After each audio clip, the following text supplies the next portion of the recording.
She was trespassing, Martella Grish snapped, waving a folded HOA citation like it was a court order.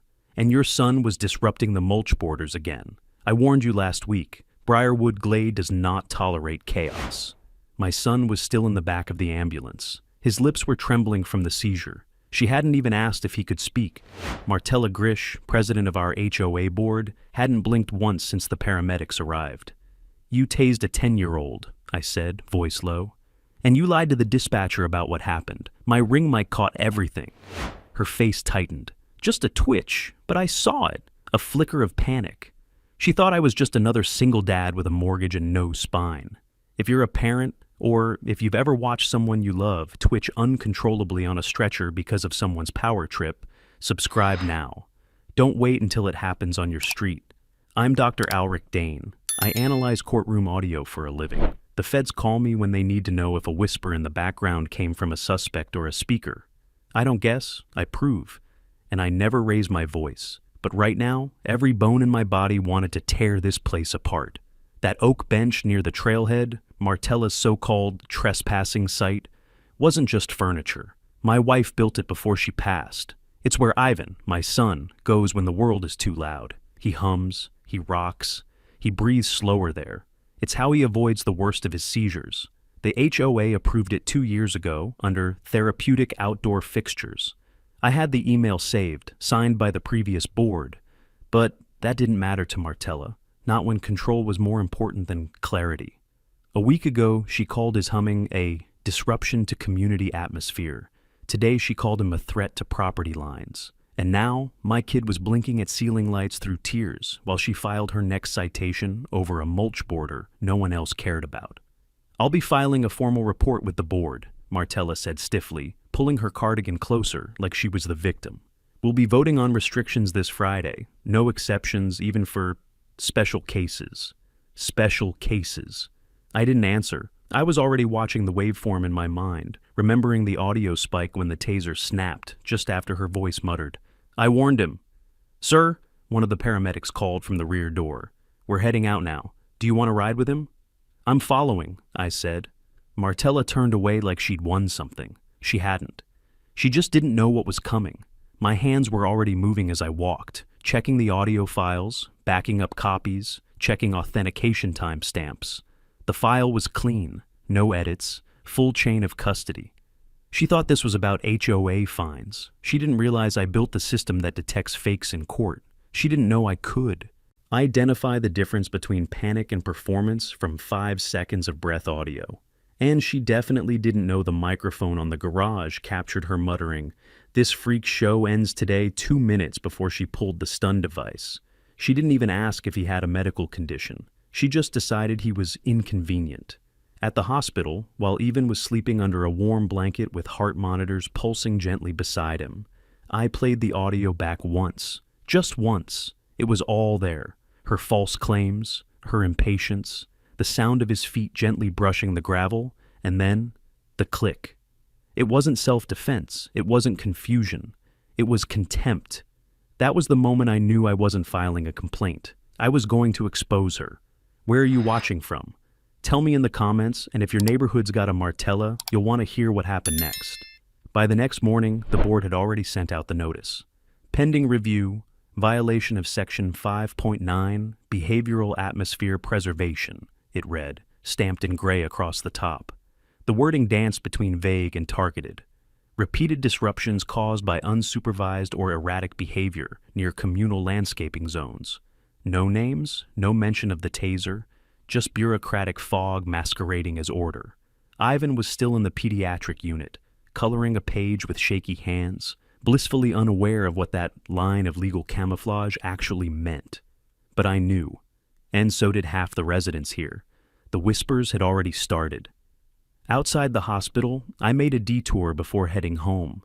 I parked near the Briarwood walking trail, just across from the mailbox alcove where all the so-called community updates got posted.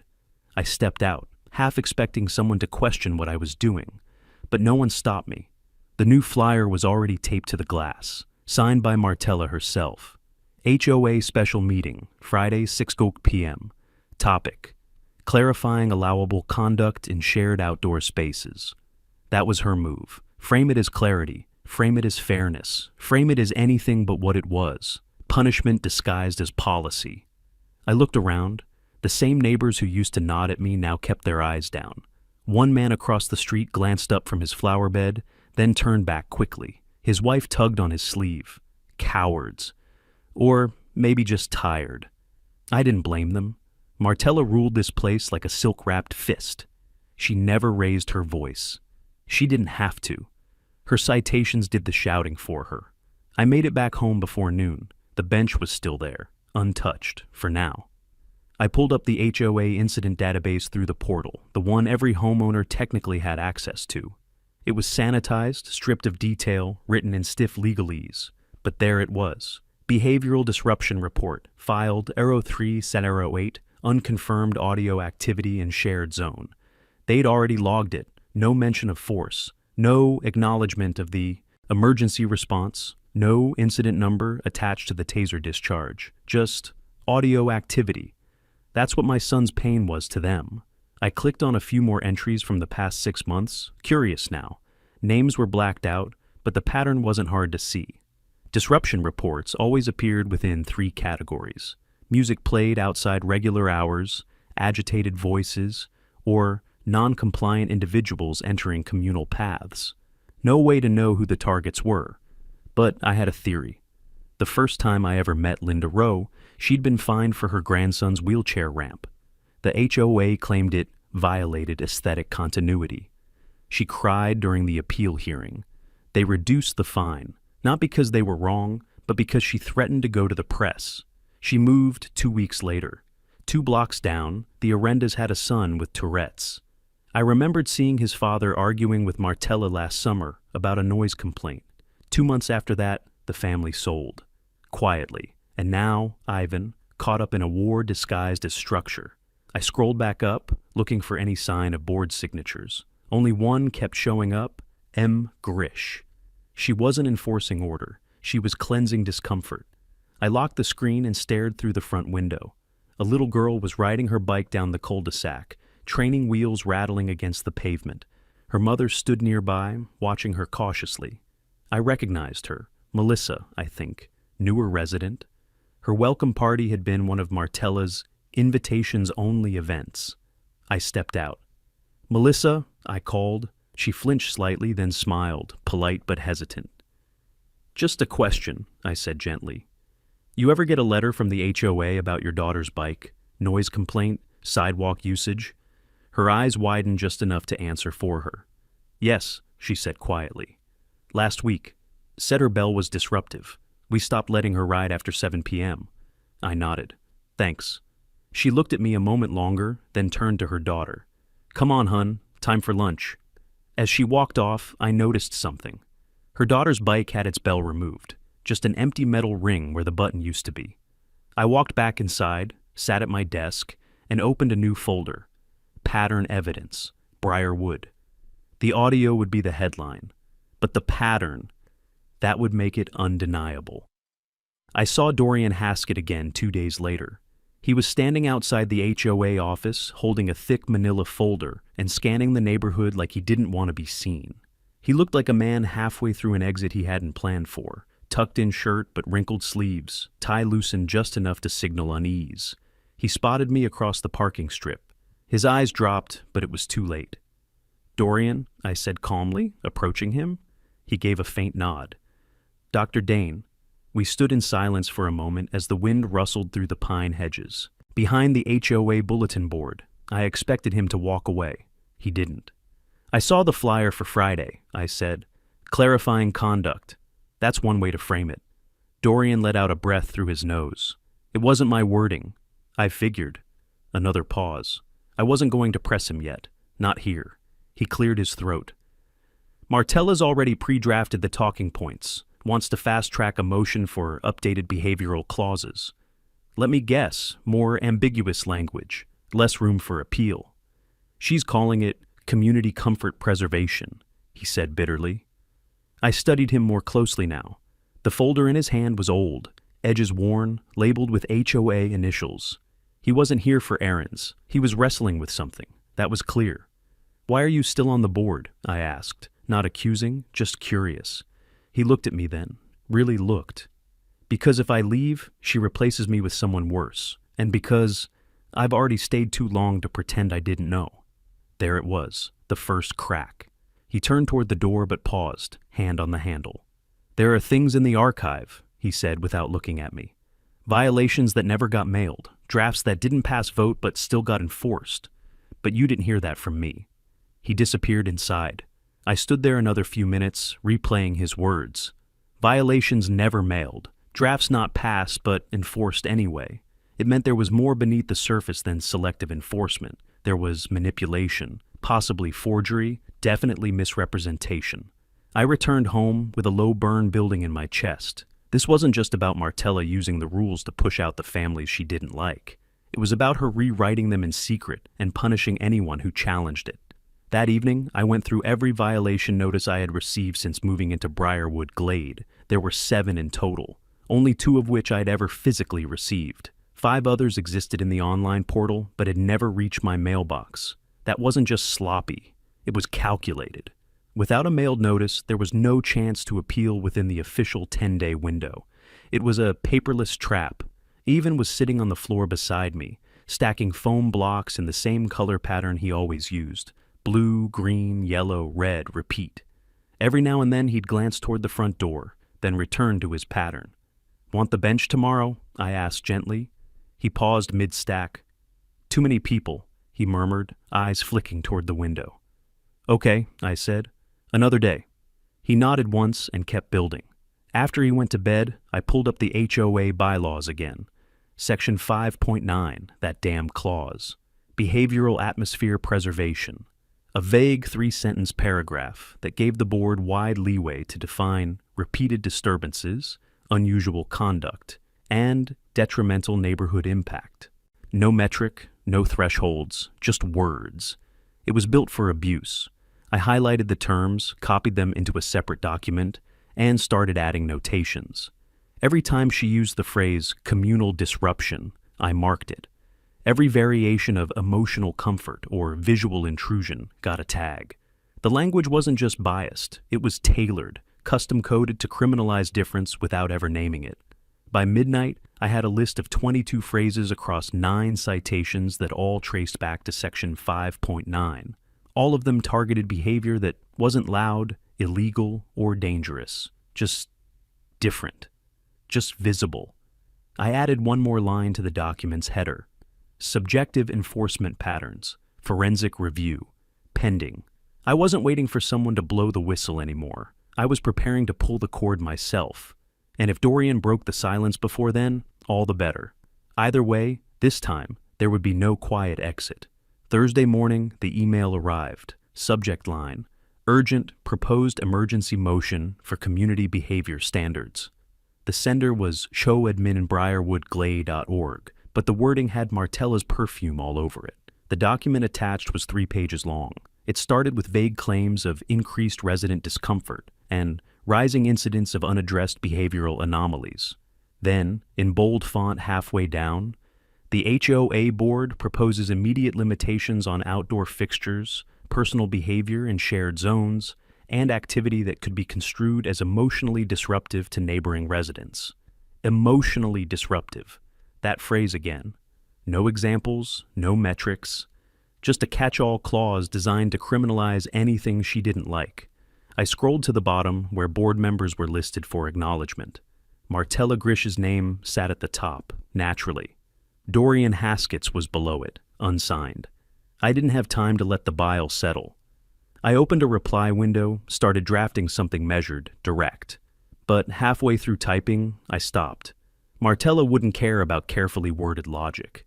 This wasn't a misunderstanding to clarify. It was a tactic to disable, designed for silence, not discussion. I closed the laptop. My eyes drifted toward the window, where the oak bench sat just inside the edge of the community trail. Untouched. Untouched for now. At noon, I heard tires crunching the gravel. Ivan sat up from the couch, alert. I stepped onto the porch. Martella's car had parked 2 houses down. She exited holding a clipboard and a glossy folder, talking to a neighbor with practiced calm.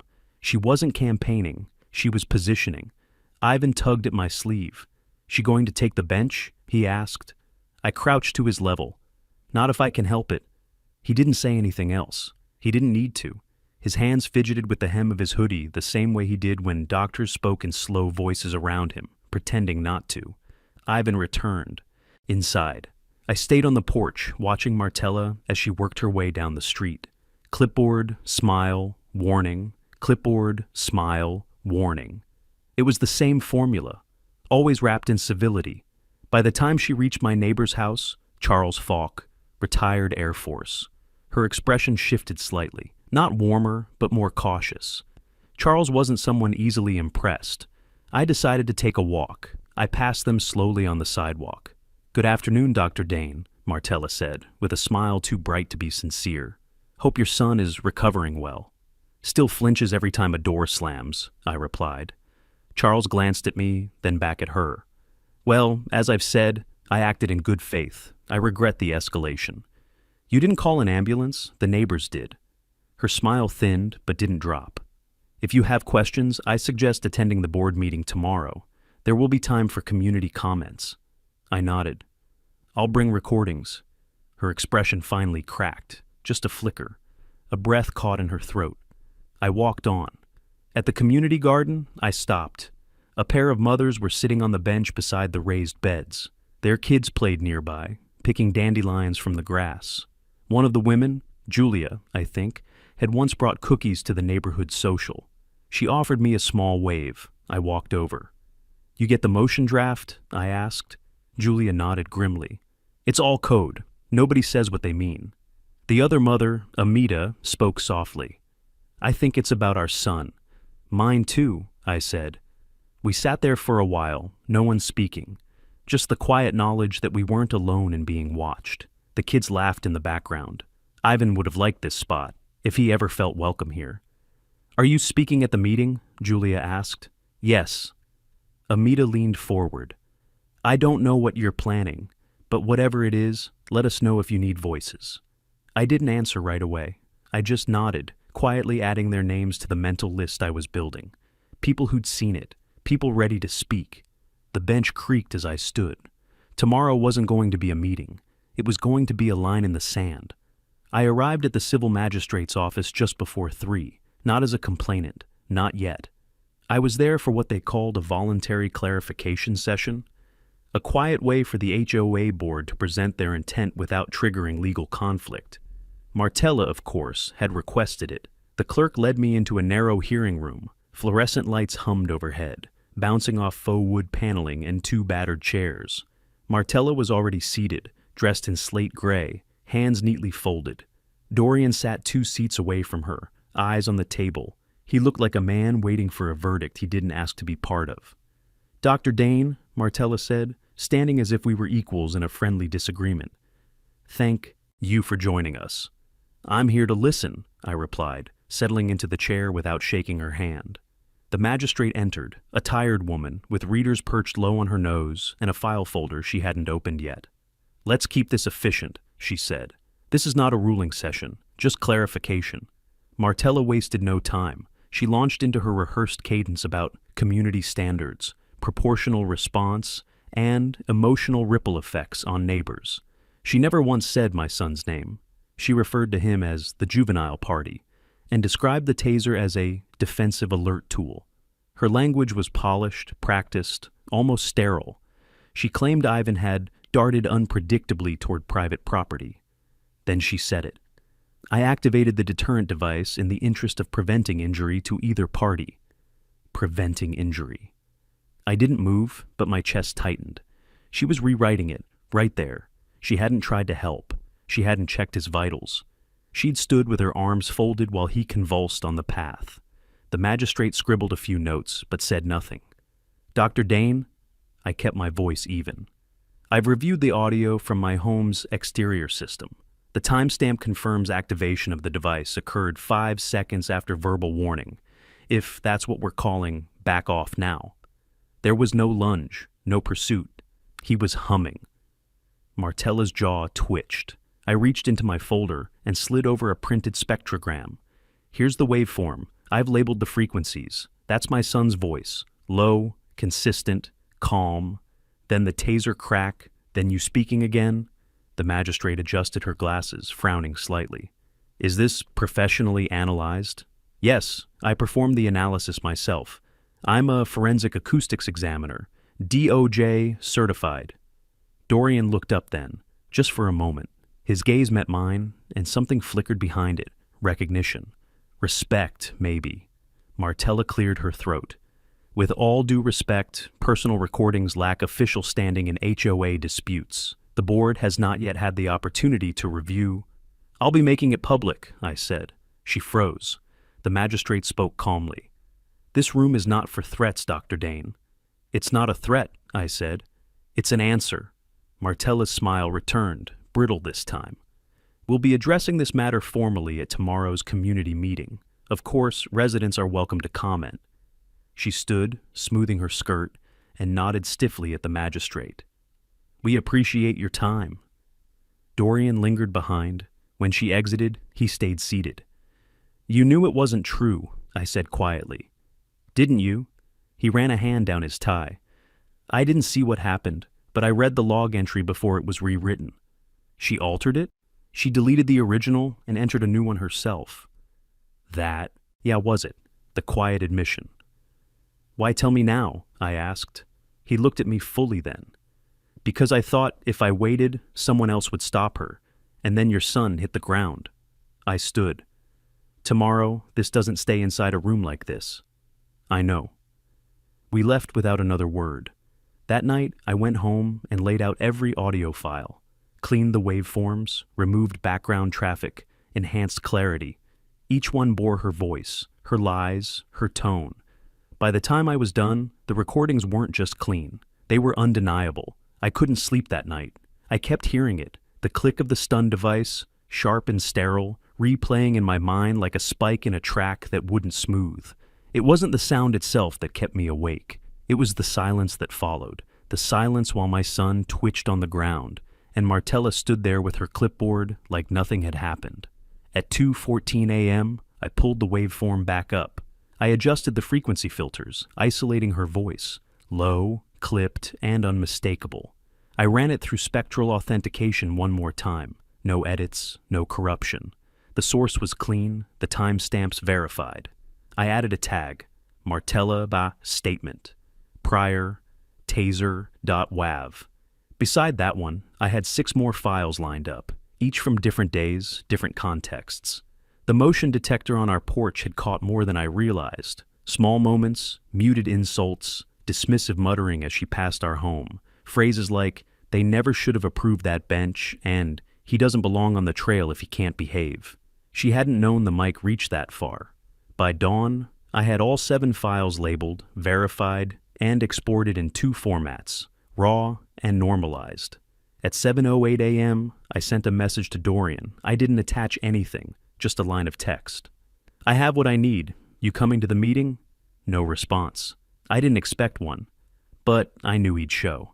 Mid-morning, Ivan padded out of his room, eyes puffy, hair a tangle. He moved quietly across the hardwood and climbed into the big armchair with his weighted blanket. I sat across from him, hands resting on my knees. Is Martella still mad? He asked softly. I hesitated. She's not mad, Bud. She's scared. Because of me? No, I said, leaning forward. Because she did something wrong and people are about to find out. He nodded slowly, eyes unfocused. She said I was loud. I didn't correct him. He wasn't loud. He hummed, soft, melodic patterns. But correcting that wouldn't erase the bruise on his dignity. You can hum all you want, I said. You have that right. Ivan didn't smile, but he blinked once, long and slow, which in his world meant he was listening. I spent the afternoon in quiet preparation. I printed screenshots of the time-stamped audio logs, created a simple visual explainer, just enough to show pattern, motive, and timeline. No jargon, no technical overkill, just truth. 1 page, 3 columns. I clipped them to a flat binder and slid it into my backpack. At 4 p.m., I received an unexpected call. The number was local. Dr. Dane, the voice said, This is Mara Ellison. I run the regional press desk for the Glenville Herald. I've heard some chatter from parents in your neighborhood. They mentioned something about audio. I paused, then replied evenly. There was an incident.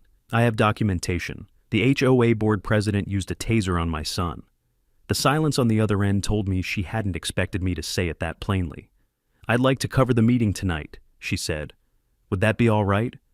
Public meeting, I replied. I won't stop you. I'd appreciate a copy of your statement afterward.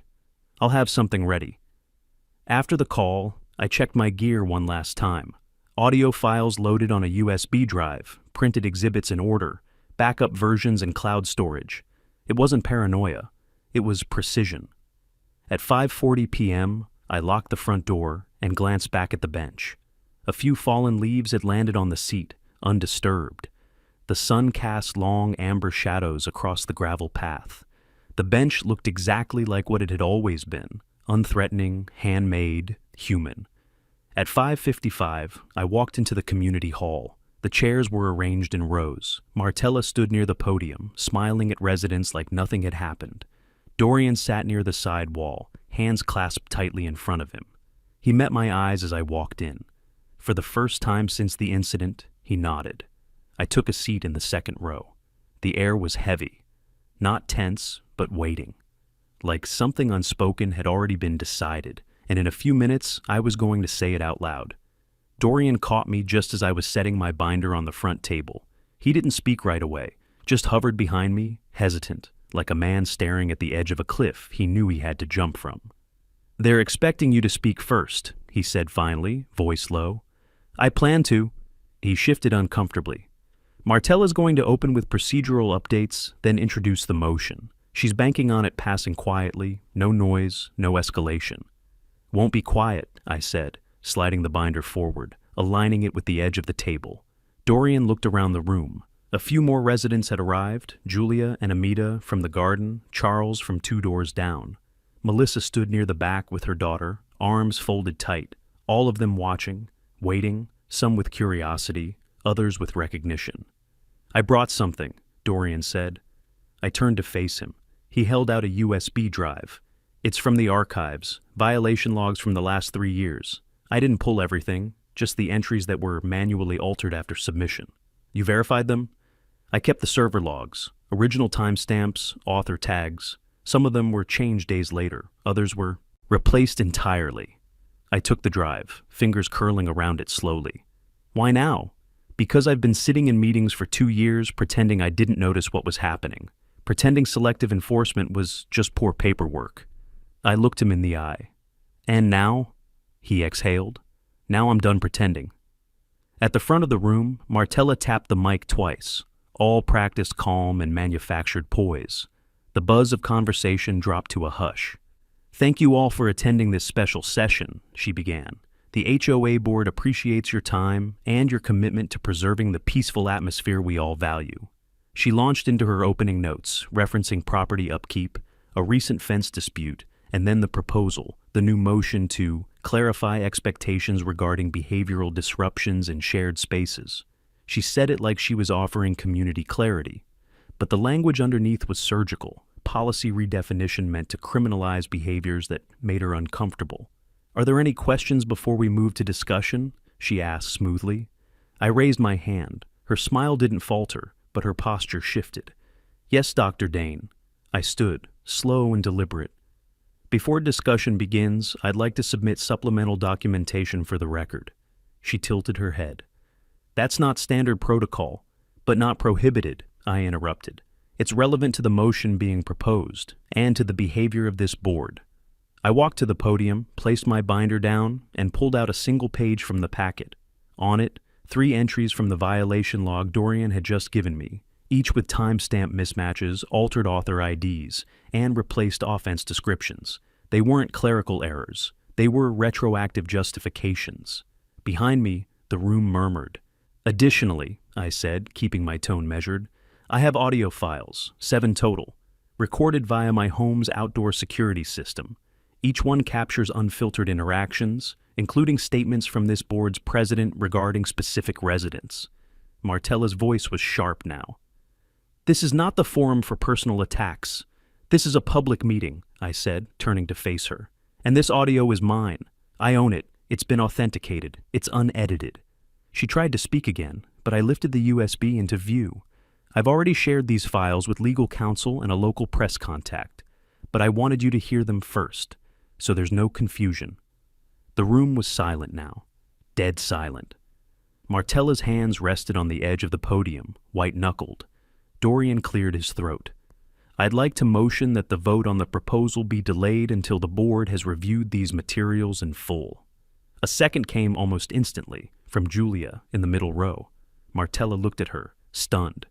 Motion seconded, Julia repeated, louder this time. The meeting unraveled from there. Voices rose, not angry, just awake, a wave breaking the quiet.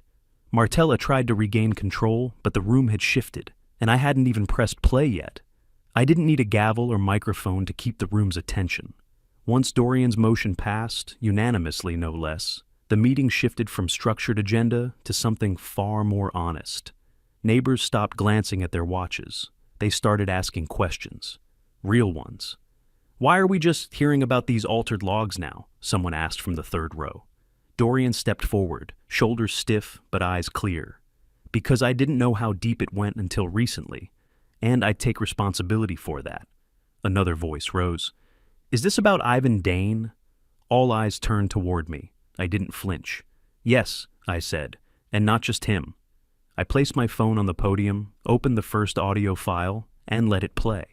Martella's voice filled the room, cool, detached. If he's going to hum like that every day, maybe he doesn't belong here. The recording ended after 8 seconds, but that was all it took. Several residents turned toward Martella. Her mouth opened slightly as if she were about to offer a counter-explanation, but no sound came. I played the second file. It was quieter, captured from farther away. Wind brushing against the mic, then her voice again. Once the bench is gone, I bet he stops acting out. I paused the audio. These weren't public statements. These were comments made passing by my property. She didn't know the mic on the east camera caught that much range. I tapped the binder again. There are 5 more files, but let's be clear. This isn't about one child. It's about the framework we're all living under. This HOA has enforced policy not based on rules, but on preferences, personal ones. From the back, Amita stood. My son was told he couldn't use chalk on the sidewalk because it was visually disruptive. I thought I was the only one. You weren't, Julia said, standing beside her. Last spring, we got a warning for our wind chimes. They said it was sonic inconsistency, whatever that means. A man I didn't know raised his hand halfway, then dropped it. He stood anyway. We were cited for having our front door open too long on a Sunday. Said it invited pests. He paused. We were hosting my wife's mother. She's terminal, wanted fresh air. The air in the room shifted again, this time not with volume, but with weight. A collective realization that what seemed like isolated annoyances might have been pieces of something worse. Martella straightened slowly. These examples are being exaggerated. Our goal has always been consistency and protection of property value. Dorian turned to her. Then explain the logs. She hesitated. Explain why you replaced language in violation reports 3 days after the events. Why the authorship line shifted from anonymous submission to your ID tag. I was correcting inconsistencies, she replied, her voice brittle now. Without board approval, Dorian asked. Silence. Without notifying the homeowners, he pressed. More silence. The room didn't erupt. That would have been easy. What came instead was more dangerous for her. Cold, organized indignation. Charles from 2 doors down stood. He was a quiet man, always nodding, but never lingering. I'd like to propose a temporary suspension of Martella Grish from active board duties until an independent review can be conducted, he said. Gasps. Not outrage, surprise. That someone had said it out loud. I second, said Amita. Someone whispered, yes, under their breath. I third, Julia added. I watched Martella's expression flicker from confidence to calculation to panic, all in the space of 3 seconds. She turned to Dorian. You can't allow this. He stared at her. You did this. He didn't raise his voice. He didn't have to. Charles walked up to the front and took the mic gently. We'll need a formal vote. But it starts now. Anyone who believes this HOA needs new leadership, raise your hand. The hands rose like a tide, some slow, some fast. But they rose. Martella didn't speak again. She just sat down. And for the first time since I'd moved into Briarwood Glade, the room actually felt like a community. The next morning, my inbox was already flooded. I'd woken up early, more out of habit than nerves, but the tone of the neighborhood had changed overnight. Residents were sharing personal stories, asking for copies of the recordings, offering to submit written statements. I responded to as many as I could before the sun came up. People who'd barely made eye contact at block parties now wrote paragraphs, some apologizing, some confessing they had been scared to speak. What Martella built wasn't just a power structure, it was a silence machine. But now it was broken. By noon, the Glenville Herald published the story. The reporter, Mara Ellison, had kept her word. The headline was simple: HOA president accused of targeting disabled child. Audio evidence released.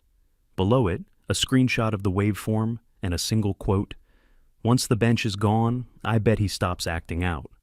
Martella Grish." The article didn't sensationalize. It didn't have to. It laid out the timeline, the audio analysis, the tampered logs, the attempted policy changes. It quoted parents and residents from the meeting. Even the magistrate gave a statement confirming the session had included credible technical documentation presented under oath. An hour later, HOA board members who'd skipped the meeting the night before started reaching out. 2 of them asked to review the full audio package. Another one, a man named Elliot Greeley, left me a voicemail saying he'd been unaware of how distorted internal processes had become. He sounded cautious, still calculating, but not dismissive. I didn't reply. Not yet. Instead, I opened my cloud backup and compiled everything into a master archive: the 7 audio files, the comparison logs Dorian gave me, and a short technical summary that would be accessible to non-experts. Then I called a lawyer. I didn't want to sue, not yet, but I needed to be sure the data release wouldn't create liability. She reviewed the files within the hour and called back, crisp and to the point. "Your recordings are legal. Your professional assessment is properly documented, and if they try to retaliate, we'll be ready." That was enough. By the time Ivan got home from school, I was setting up a compressed link to send the archive out. He walked into the living room quietly and glanced at the computer screen. "Are people mad at Martella?" "Some are," I said. "Some are just sad it went this far." He nodded, then tugged on his hoodie string. "Can I go sit on the bench?" Of course. I followed him out, just to make sure he was safe, but something caught my eye as we stepped onto the porch. There was a small bouquet sitting on the bench, purple asters, tied with twine, no card. Ivan didn't say anything. He just sat down, adjusted the blanket beside him, and started humming. Slow, soft, controlled. I watched from the path for a while. Nobody stared. No one crossed the street. For the first time in weeks, the quiet didn't feel dangerous. It felt earned. Inside, I uploaded the final version of the audio package to a shared drive and drafted an email. Subject: HOA Transparency Archive, Briarwood Glade. Body to the board and to any resident seeking clarity: this archive contains all relevant materials regarding recent enforcement, audio evidence, and alteration of official records. All files have been authenticated. No content has been edited. This data will remain available indefinitely for public record. I copied every board member. I blind copied Mara Ellison at the Herald. I blind copied 3 disability rights watchdog groups. I sent it at exactly 4 p.m. 10 minutes later, my phone lit up with new emails. Another 30 minutes, and I heard from a regional HOA oversight coalition requesting a meeting. At 5:16 p.m., I received a forwarded memo from inside the HOA's legal counsel. Martella Grish had submitted formal resignation paperwork effective immediately. No apology, no admission, just retreat. I forwarded the memo to Dorian without a message. He replied a minute later with 2 words: "Tide turned." He was right. The real work had only just begun, but the silence had been broken, and that was everything. The community meeting the following Friday wasn't scheduled by the HOA. It was requested by the residents. No printed flyers, no mandatory attendance. just a quiet, collective current that moved through Briarwood Glade like a new wind. Word of mouth, group texts, a dozen porch, conversations that ended with, "We should all be there." It was held in the same room as the last one, but the atmosphere had changed. The chairs were set in a wide circle, not rows. No podium, no mic, no Martella. Dorian stood as people filtered in. He didn't assume control. He didn't even look comfortable. He just looked willing. "Thanks for coming," he said once the seats had filled. "I think we all know why we're here." No formality, no opening statement. He sat back down, letting the silence work until someone else picked it up.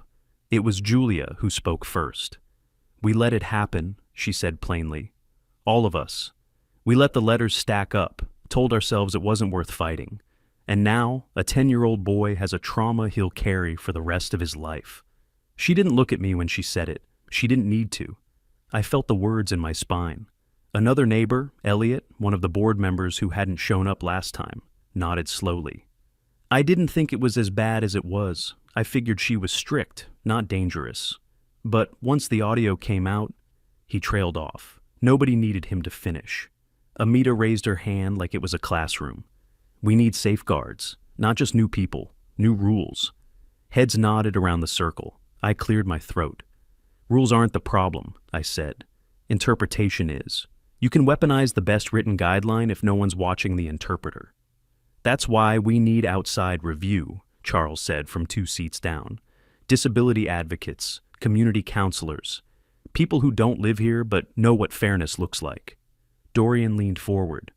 "I've started drafting a reform proposal. Nothing's final, but it includes 3 key changes: transparent violation reporting, third-party review for all behavior-based citations, and an annual audit of enforcement patterns." Someone asked, "Will that be enforceable, legally?" He looked at me. "Only if the HOA charter is amended," I said. "That takes a 2/3 vote of residents." "Can we get that?" Melissa asked. "If we can get everyone who emailed me this week to vote," I said, "we'll surpass it." Julia nodded. "Then let's do it." A few people clapped, not loud. But it wasn't for show. It was agreement. A man I hadn't met before spoke next. "And the bench?" Everyone turned slightly toward me again. "It stays," I said. No one argued. Someone suggested organizing a neighborhood day of acknowledgement. Nothing too formal. Just a way to say we'd seen what happened, and we weren't pretending it didn't. A few people liked the idea, a few shifted uncomfortably, but no one rejected it. The meeting went on for another hour, not a single raised voice, just ideas, offers to help, real questions. By the time it ended, there were sign-up sheets circulating, review committees, amendment drafters, vote counters. Dorian volunteered to facilitate the Surrey charter changes. Elliot offered to step down and nominate someone from the disabled community to fill his seat. That night, as I walked back toward my house, I noticed something new. Lights were on, curtains were open, front doors cracked just slightly, like the entire block was exhaling together. And when I turned the corner toward the trail, I stopped. There were flowers on the bench again, different this time. 3 bouquets, 1 hand-drawn card taped to the wood slats with masking tape. Crayon scribbles in big, looping letters. "Thank you for keeping the bench. I like walking past it." No name, but I didn't need one. Ivan wasn't outside yet. He was still inside watching cartoons, swaying gently to the opening music. But tomorrow, I'd bring him out. Let him sit. Let him hum. And this time, the whole neighborhood would know exactly why it mattered. The public reckoning didn't come with torches or shouting. It came with paperwork. 2 weeks after Martella's resignation, a certified envelope arrived at every mailbox in Briarwood Glade. Inside, an official notice of special election, charter amendment proposals, and a copy of the Transparency Reform Plan Dorian had drafted, with contributions from 8 residents, myself included. It was elegant, tightly worded, no theatrics. Every homeowner was being asked to vote on 4 things: removal of Section 5.9 in its current form, installation of a third-party enforcement auditor, mandatory public review of all behavioral citations, and the addition of a disability accommodation clause to the HOA charter. They weren't just changes, they were safeguards. And for the first time since we'd moved here, Something in the process felt built for protection instead of punishment. I watched neighbors walk their ballots down the street instead of mailing them. That alone said everything. People wanted to see the box, to watch the envelope drop. It wasn't about trust. It was about claiming their right to be seen. Ivan didn't understand it fully, and I didn't try to over-explain, but he asked if the rules would stop punishing people for being different. I told him they would, and for once, I didn't feel like I was lying to comfort him. The vote was scheduled for Saturday morning, not a virtual poll, not a closed-door count, an open hall, public tabulation, the way it should have always been. When I arrived, the line was already out the door. Folding tables had been set up in the community hall. 2 volunteers checked names. 2 more managed the box. Dorian stood off to the side with a clipboard, eyes scanning the crowd, but not directing it. He wasn't leading anymore. He was watching something larger than himself move. Melissa came by with her daughter and slipped me a folded note. Inside was a printout from her old violation email. Martella's language circled in red. Disruptive auditory conduct near shared amenities. Melissa had scrawled beneath it. We took off her. Training wheels last week. That was all it said, but I held onto the paper anyway. The vote closed at noon, sharp. Volunteers began counting immediately, aloud, 1 ballot at a time. Yes, yes, yes, yes. Rows of yes stacked like bricks across the tally sheets. I watched Dorian glance at the growing numbers. His lips moved, counting in silence. But he didn't show anything until the last ballot was read. And then he smiled, just once, small, controlled. He stood before the room. 317 ballots submitted, 278 in favor. That's 87.7%. Applause erupted, not the forced kind, but real, palms on palms. Relief and triumph layered in sound. Someone hugged Julia. Someone else wiped their eyes. And then the room went quiet again. Dorian looked out at the crowd. Effective immediately, all behavioral citations are suspended until the new procedures are implemented. All prior violations filed under Section 5.9 will be reviewed by an independent panel. And yes, Dr. Dane has agreed to be one of those panelists. I hadn't officially agreed, but as the room turned toward me, I nodded. Because this time, the silence wouldn't return on my watch. Charles raised a hand. And the bench? The bench, Dorian said, has been designated a protected therapeutic fixture. Ivan was sitting beside me, legs swinging off the chair. He didn't react at first. Then he turned to me. That means they can't take it, right? No, I said. They can't. He nodded, folded his hands in his lap, and looked forward again. Someone suggested a community gathering that evening. No agenda, just a shared moment. People clapped again. Amita offered to bring lemonade. Julia promised cookies. As we filed out of the hall, the door was held open not by a board member, but by a teenager I'd never seen before, grinning like he finally belonged. Outside, Ivan took my hand, and together we walked back toward the bench that never should have been a battleground in the first place. The evening gathering started with no speeches, no agenda, no clipped HOA announcements over a mic. People just drifted toward the trailhead in loose waves, carrying whatever they felt like bringing. Paper cups, folding chairs, mismatched blankets. Someone set a battery lantern on the ground. Someone else placed a small vase of supermarket daisies on the bench. The bench. That was where most of them hovered. Not touching it, not crowding it. Just acknowledging it.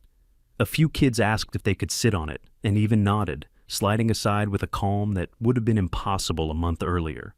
He hummed softly, the sound threading into the twilight like a pulse. No one shushed him. No one looked over their shoulder waiting for a clipboard to appear. Instead, a few neighbors smiled, and somehow, the hum didn't feel like a sound out of place. It felt like the center of the evening. Dorian approached with slow, careful steps, hands clasped behind his back as if still adjusting to a world where he wasn't bracing for fallout. When he reached me, he nodded toward the bench. You know, he said quietly, I've been here 15 years. I don't think I've ever seen people gather around something the HOA didn't mandate. That's the point, I replied. They're here because they want to be. He let out a breath that was half laugh, half sigh. Feels different. It is. A cluster of residents wandered over with slices of cake on napkins. Someone had baked vanilla sheet cake with blue frosting, and I didn't know whether the color was a coincidence or intentional. Either way, I accepted a piece and passed another to Ivan, who held it with both hands and took a tiny corner bite. People exchange stories, not the old fearful ones, but new ones. Future plans, ideas for accessible pathways, a suggestion for a sensory-friendly hour at the pool. Someone mentioned starting a neighborhood buddy group for families who felt isolated. No one pushed back. No one said, "That's not what HOAs are for." They were claiming the shape of the community themselves. At one point, Julia clapped her hands lightly for attention. "We should take a picture," she said. "This feels like something worth remembering." Someone raised a phone, and the group instinctively shifted closer, creating a loose semicircle around the bench. Ivan didn't move from his spot, still humming. A few residents crouched beside him for the photo. The shutter clicked. A soft cheer went up. And for the first time in weeks, the tension in my shoulders evaporated. I stepped back, watching everything unfold, the lantern glow on people's faces, kids weaving between adults without anyone correcting them, neighbors who had once whispered now, talking openly under the fading light. A season had changed in a single night. I felt my phone buzz in my pocket. A message from Mara. "Would love a follow-up interview about the reforms. This outcome is rare. People will want to hear it." I typed back a simple acknowledgement. She was right. Stories like this didn't end with a resignation or a vote. They ended with what came after, what people built when fear was replaced with truth. I sat beside Ivan. He leaned gently against my arm, still humming, rhythm steady and soft. His weighted blanket lay folded beside him, untouched. "You okay?" I asked. He nodded. "It's not loud." "No," I said, "it's not." He looked at the flowers on the bench. "Are those for me?" "For us," I corrected. "For what we all did." He processed that for a moment, then pressed his forehead lightly against my shoulder. His way of saying, "I understand." Across the trail, the community moved as one, loosely, imperfectly, freely. A living proof that safety isn't silence, it's accountability. The kind that begins with one voice, one recording, one refusal to let someone's cruelty fade quietly into the ground. Before we left, I traced my fingers along the wood of the bench, my wife's handiwork, my son's sanctuary, our line in the sand. If you've stayed with this story to the end, subscribe. Not just because it helps the channel, but because somewhere out there, another family is one HOA letter away from breaking. Share your story in the comments. Tell me what injustice you want us to tackle next.